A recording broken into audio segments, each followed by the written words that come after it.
Middle east में बढ़ते तनाव के बीच वहां रह रहे भारतीय तो परेशान हैं ही, लेकिन भारत में रह रहे उनके परिवार वाले यहां डरे हुए हैं। मिडिल ईस्ट के देशों में फंसे हुए भारतीयों की घर वापसी कब होगी, इसे लेकर भी अब तक स्थिति साफ नहीं है।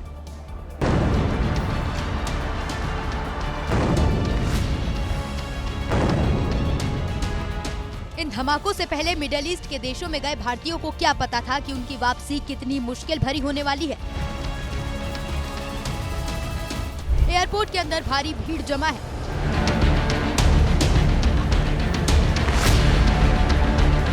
तो बाहर सन्नाटा पसरा है। लगातार धमाकों की आवाज गूंज रही है। किसी को नहीं पता कि अगले पल क्या होने वाला है।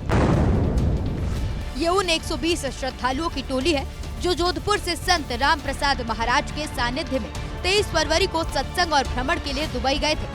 सब लोग धार्मिक कार्यक्रम और दर्शन के बाद सुरक्षित लौटने की तैयारी में थे, लेकिन हालात अचानक बदल गए। शनिवार दोपहर आबू धाबी में राम मंदिर दर्शन के दौरान आपात स्थिति बन गई। इनको वापस दुबई भेज दिया गया। इन श्रद्धालुओं में ज्यादातर की उम्र 55 से 60 साल है। इनके टूर पैकेज के साथ साथ लाए पैसे भी खत्म हो गए हैं। सब लोग व्यवस्था अपने साथ लेकर आए थे, तो उनको तो यही था कि वापस जोधपुर चलना ही है, तो जितना रकम लाए थे वो सब इधर उधर सब लोगों ने अपने व्यवस्थित कर लिया।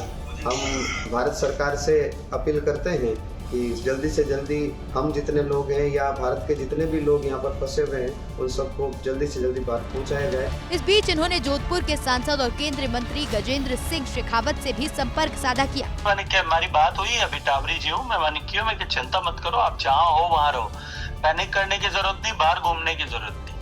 तो आज शाम तक एयर स्पेस खुल जाएगा मोस्ट प्रोबेबली, नहीं तो कल खुल जाएगा। केंद्रीय मंत्री गजेंद्र शेखावत ने 120 श्रद्धालुओं को जल्दी वापसी का भरोसा दिया, लेकिन इस हालात के बीच वापसी कब संभव होगी फिलहाल स्पष्ट कुछ नहीं कहा जा सकता।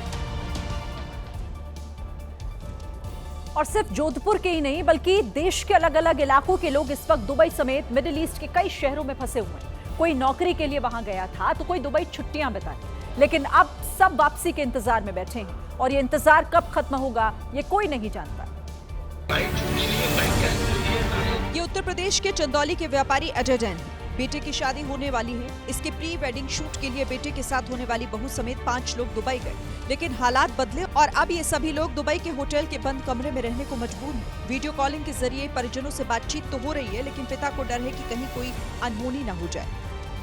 मैं मोदी सरकार से दरखास्त करूंगा कि 5 बच्चों को और देश के अन्य वासियों को सुरक्षित रूप से निकाले। ईरान उस पर बार बार अटैक कर रहा है जो है बुर्ज खलीफा पे, और बुर्ज खलीफा के बगल में जुमेरा होटल है, उसी में ठहरे हुए हैं वो लोग। राजस्थान के 12 जिले में 2 व्यापारियों ने छुट्टियां मनाने के लिए दुबई का रुख किया। नरेंद्र खंडेलवाल और नवीन गर्ग का परिवार 5 दिन के तय कार्यक्रम के लिए दुबई गया था। 1 मार्च को वापस लौटना था, लेकिन